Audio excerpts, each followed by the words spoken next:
Hey guys, welcome back to my channel, Slow Down with Sarah Jean, where I am an aspiring homesteader trying to live like my ancestors within modern times. Today I'm going to take you guys along as I make food for my family for the week.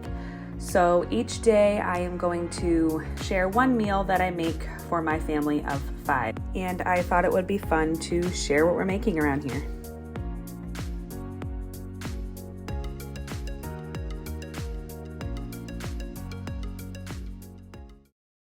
So I am starting out with a focaccia bread that basically happened on accident because I had some over-fermented sourdough dough that I forgot about in the fridge for a couple days. So I said, you know what, I'll make some focaccia out of it for this Italian-inspired meal. And so all I did was flatten out the dough into an oiled pan, and I topped it with some marinated tomatoes that I just threw in some olive oil, rosemary, salt, and pepper. And then I let it rise in the pan for a little bit and baked it in a 425 degree oven for 25 to 30 minutes. And it came out so good and it was easy.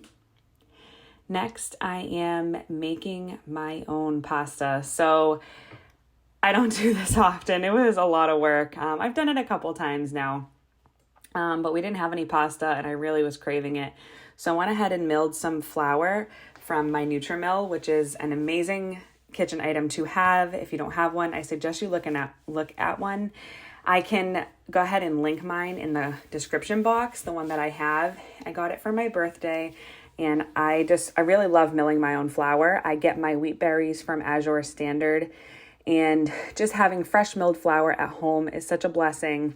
I have a ton of wheat berries stored in my basement, and to be able to have fresh flour that's full of nutrients is such a blessing to my family. So to make the pasta, I went ahead and added 3 cups of my freshly milled flour, but you can use any flour that you have, all-purpose, bread flour, whole wheat flour. And then I added 1 cup of starter. Active or discard is fine to use. And then I added 4 eggs. I mixed it together in my KitchenAid mixer until it got into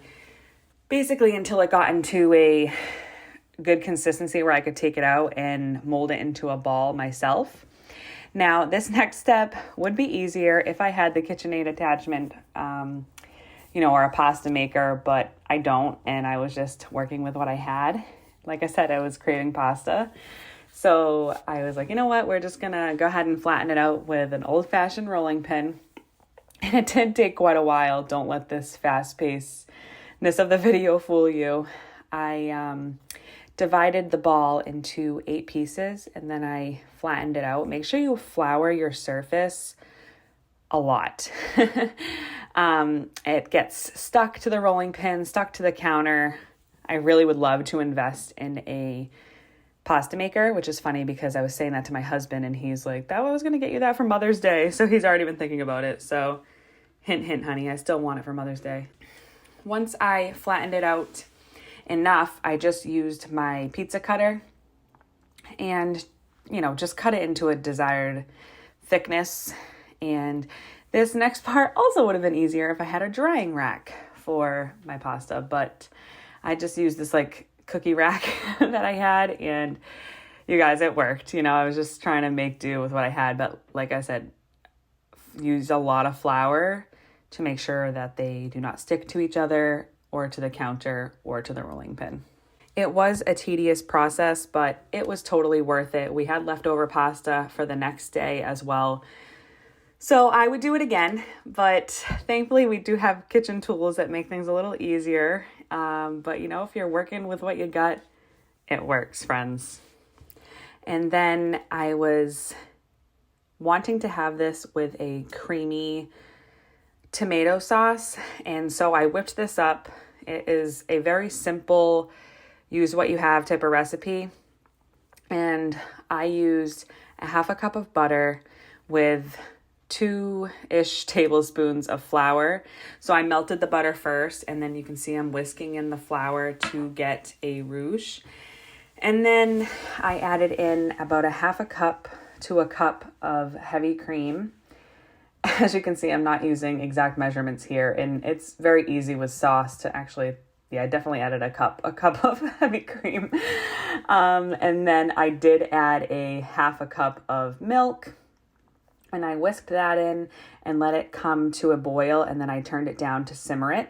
I do like meals that are forgiving. I like meals that are easy, that are not going to take too much time, and that you can throw together with things that you have in the fridge, or things that you have stocked in your pantry. Pasta doesn't cook as long as dried pasta does. So I believe I boiled it and cooked it boiled the water, and then I cooked it for about 7 to 8 minutes.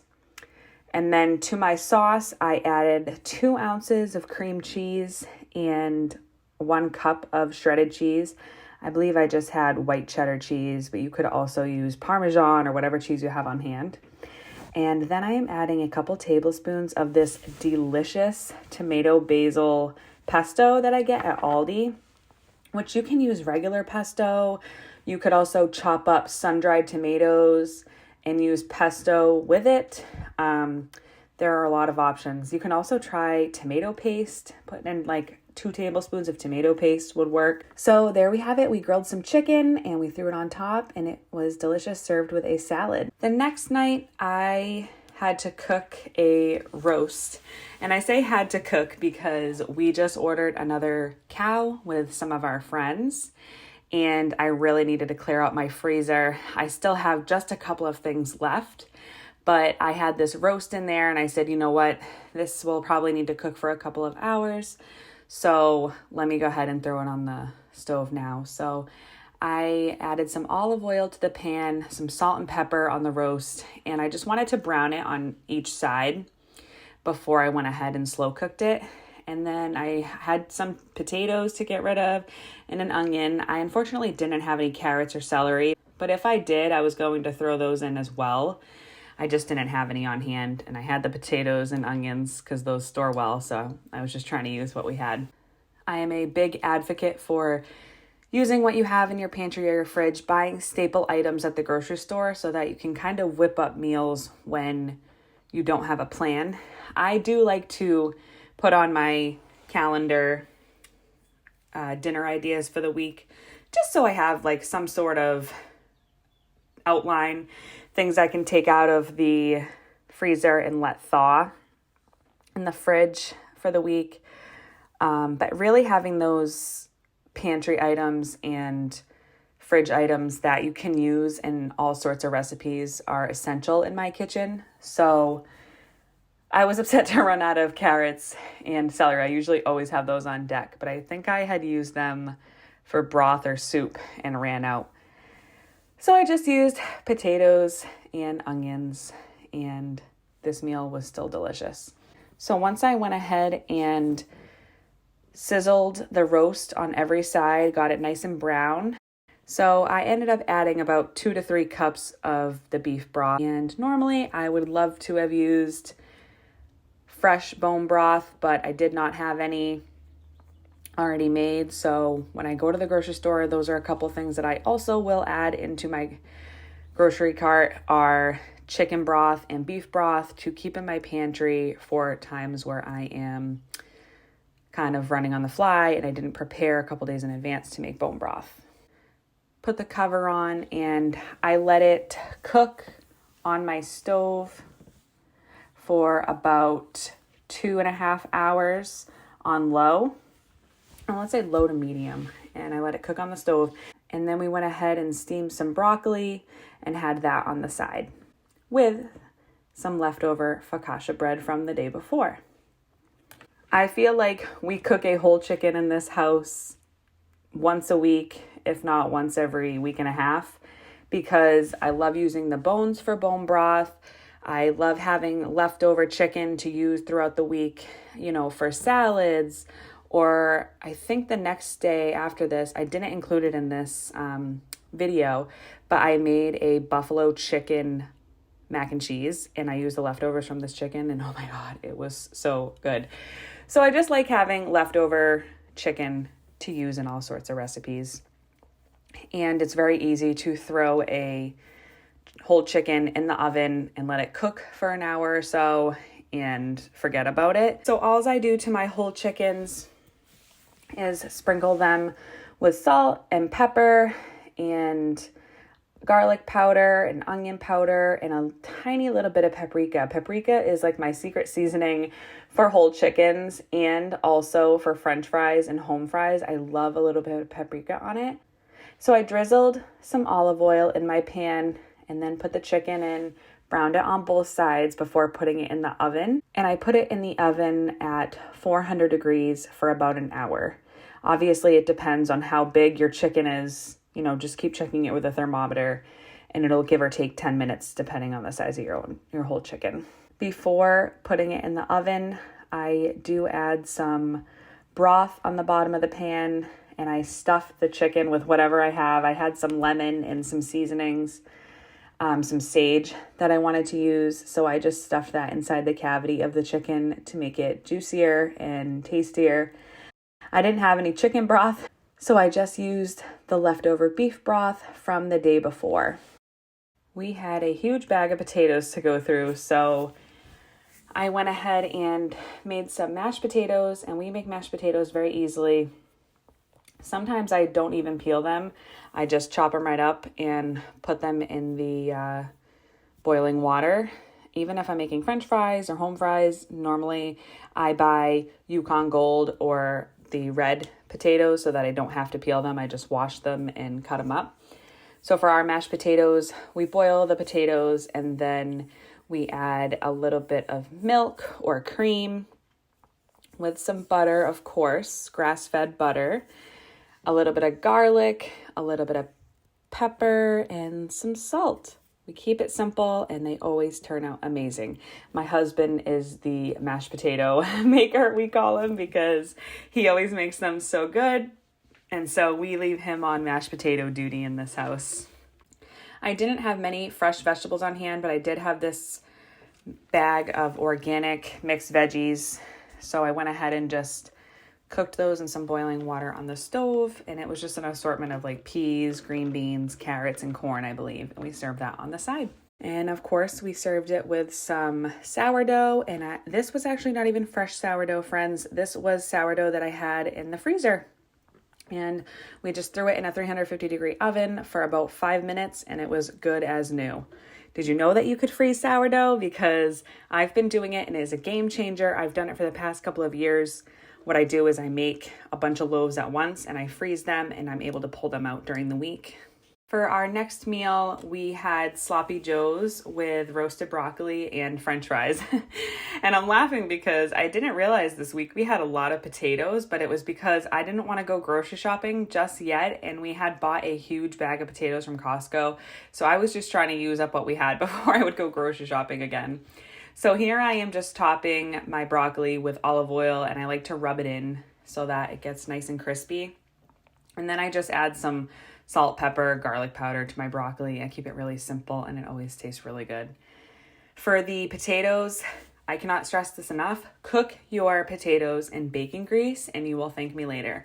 It is one of the best tips that I have learned in my homemaking journey because bacon grease is in such an abundance. We have bacon a couple times a week in our house and we always save the grease. And I used to just save the grease to throw it away. This is so crazy. I just obviously knew you weren't supposed to pour it down the drain. So I would always just pour the grease into a jar. And when that jar was full, we would throw it away. And I'm like, how dare I do such a thing? My grandparents and my ancestors would be shaking their head at me because that is such a great oil to use for your potatoes. I don't really use it for much else other than cooking our potatoes or home fries. But I will say that making your French fries in bacon grease is so yummy. So for the sloppy joes, I chopped up half an onion, which ended up being a little bit more onion than I wanted to use. So I used about 1/4 of an onion because the onions that I got from Costco were huge. So I had some olive oil in a pan and I added 1/4 of an onion chopped up. And this next step is too funny because I went to my deep freezer And like I told you guys, I'm trying to empty out my freezers, especially as gardening season's coming up. So I had these peppers in my freezer downstairs, and I had a ton of mini peppers. So that's why I didn't even question this. And you guys, these are all jalapenos. This is so embarrassing.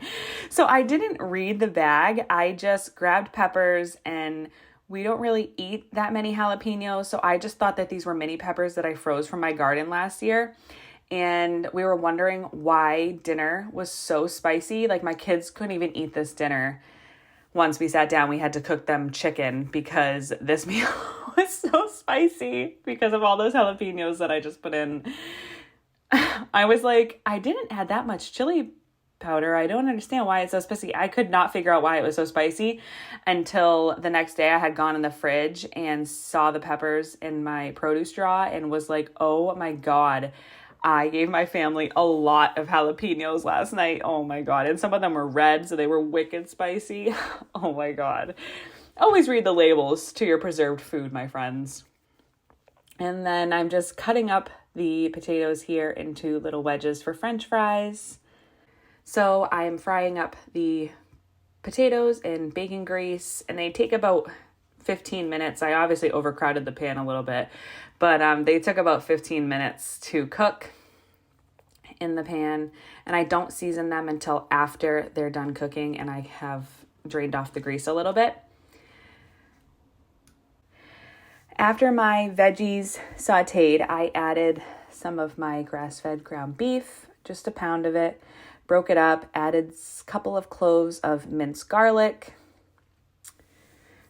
and let that all cook together until it was no longer pink. Added some salt and a little bit of chili powder. Then I added about a cup or so of my homegrown tomato sauce, which you can use, I think mine was like a marinara sauce, but you can use tomato sauce. And then I added a couple tablespoons of tomato paste and let that cook together with about a cup of water. I added a teaspoon of Dijon mustard and a tablespoon of Worcestershire sauce. Then I let that come to a boil, and then I let it simmer until the sauce thickened up. So once my potatoes are done, I add my seasoning. I do a little bit of paprika, salt, pepper, and garlic powder. Little did my family know we would be burning our mouths off after we ate these sloppy joes. And the funniest part is my son Dalton, who was 1, ate his whole entire sloppy joe sandwich, like with the jalapenos and everything, and he didn't even budge. I was like, what? And I ate it, and it was even spicy. So still good, but spicy. And for my final meal of the week, I am going to share one of my favorite breakfast meals, which is a Dutch baby pancake. So for the Dutch baby pancake, I preheat my oven to 425 degrees and put 6 tablespoons of butter inside of a cast iron pan. I put that in the oven and let it melt while I get the batter ready. This is a great way to use eggs if you're in abundance of eggs this spring. It calls for 6 eggs, 1 cup of flour, 1 cup of milk, 1 teaspoon of vanilla, and 1 tablespoon of honey with a dash of salt. I mix that all together, and then I pull out the cast iron out of the oven and pour in the batter, and I let it cook for about 25 to 30 minutes, and it gets nice and puffy.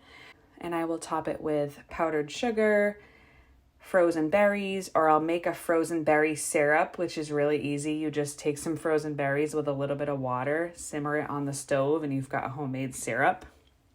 And this is always a hit in my house. And it's easy to set it and forget it. Let it cook while you do some other morning chores or pick up around the house or whatever you have to do. And then you have a big pancake instead of having to flip pancakes and tend to them while dealing with crazy children. So I hope that you guys enjoyed this What We Eat in a Week video. I love getting inspiration from others and seeing what they're cooking around their homesteads so that I can get an idea, because sometimes I get in a cooking rut and I don't know what to make for my family. I will say that we are very 80-20, so 80% of the time we eat nourishing, organic, fresh, homemade meals, and 20% of the time, we fly by the seat of our pants. We go out to dinner, sometimes we order takeout. There is room for balance. And so I just love seeing what others are making for their larger families and getting ideas.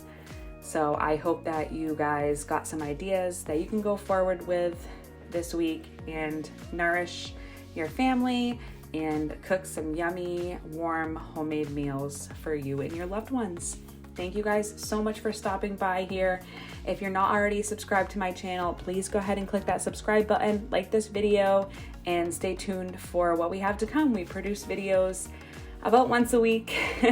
It's a give or take because I am a busy mama of 3 with 1 on the way. So I hope you guys will come back to my channel and stay inspired about connecting with our ancestors and living a sustainable life.